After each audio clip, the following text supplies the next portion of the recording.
আপনার কি কুচকি বা গ্রোইন এরিয়াতে চুলকানি হয়, দীর্ঘদিন ধরে কুচকি জায়গায় চুলকানিতে ভুগছেন, দেখুন এই রোগটি এখনকার দিনে খুবই বেশি দেখা যাচ্ছে এবং খুবই সমস্যাজনক একটা রোগ।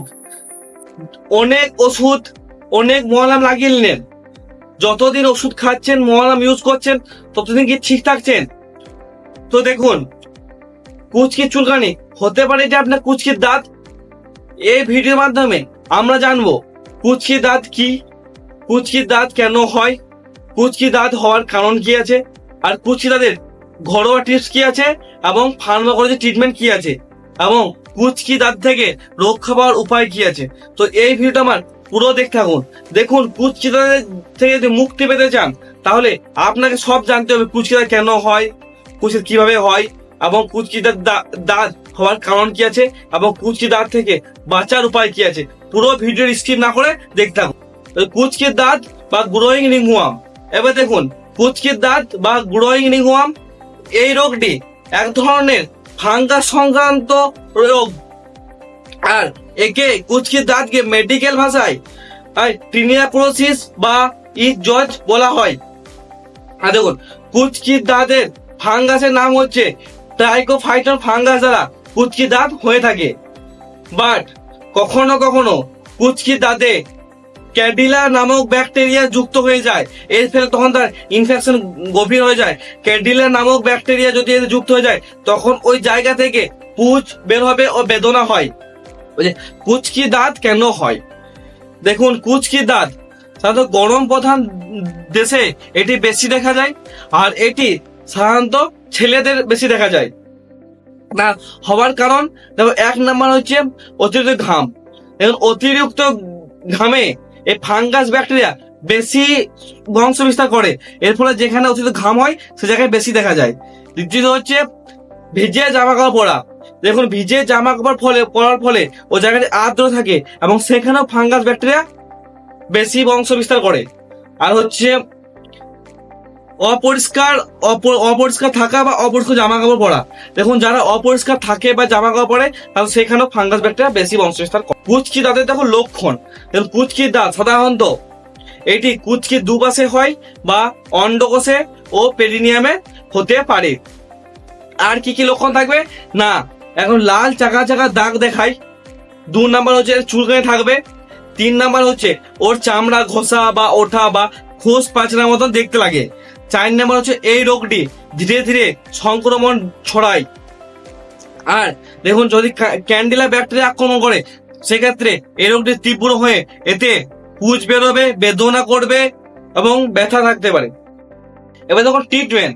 এবার দেখুন ট্রিটমেন্ট থেকে আমরা 2 ভাগে ভাগ করে থাকি, এক হচ্ছে ঘরোয়া ট্রিপ, হচ্ছে ফার্মাকোলজি ট্রিপ। প্রথমে ঘরোয়া টিপটা আলোচনা করে নিই। ঘরোয়া টিপসে আপনি কি কি করতে পারেন। 1 নম্বর দেখুন, আপনি নারকেল তেল ওর সাথে কর্পূর দিয়ে ওই জায়গাটা লাগাতে পারেন প্রতিদিন 2 বার চান করার পর আর শোয়ার আগে।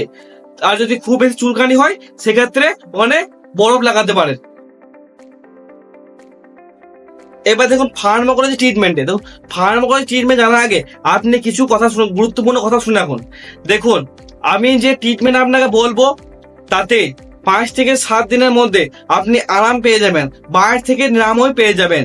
কিন্তু দেখুন, ছোট থেকে ছোট দাঁতও কিন্তু ছাড়তে 2 থেকে 3 সপ্তাহ সময় লাগে মিনিমাম। কিন্তু যদি আপনি দেখেন 5 থেকে 7 দিনের দাঁত ছেড়ে গেছে তার বাদ থেকে, তারপর যদি আপনি ওষুধ বন্ধ করে দেন তাহলে সেটা কিন্তু আবার দেখা দেবে কিছুদিন পরে। সেই জন্য এর ট্রিটমেন্ট আমি যতদিন বলবো ততদিন আপনাকে চালাতে হবে, যেমন ভাবে বলবো, না হলে কিন্তু রোগটি দীর্ঘদিন ধরে আবার বারবার ফিরে আসবে। এবার ট্রিটমেন্টের ক্ষেত্রে সব থেকে প্রথমে আপনাদের নিতে হবে অয়েনমেন্টের ক্ষেত্রে দেখুন লোবের জিএম এটা খুবই ভালো কাজ করে। আর লাগাবার নিয়ম কি, প্রতিদিন 2 থেকে 3 বার লাগাতে হবে। আর 5 থেকে 7 দিন লাগানোর পর বাইরে থেকে নিরাময় এবং বাইরে থেকে এটি ছেড়ে যাবে। বাট আপনাকে ওই জায়গায় এটি 2 থেকে 3 সপ্তাহ কন্টিনিউ লাগিয়ে যেতে হবে যাতে বারবার না হয়।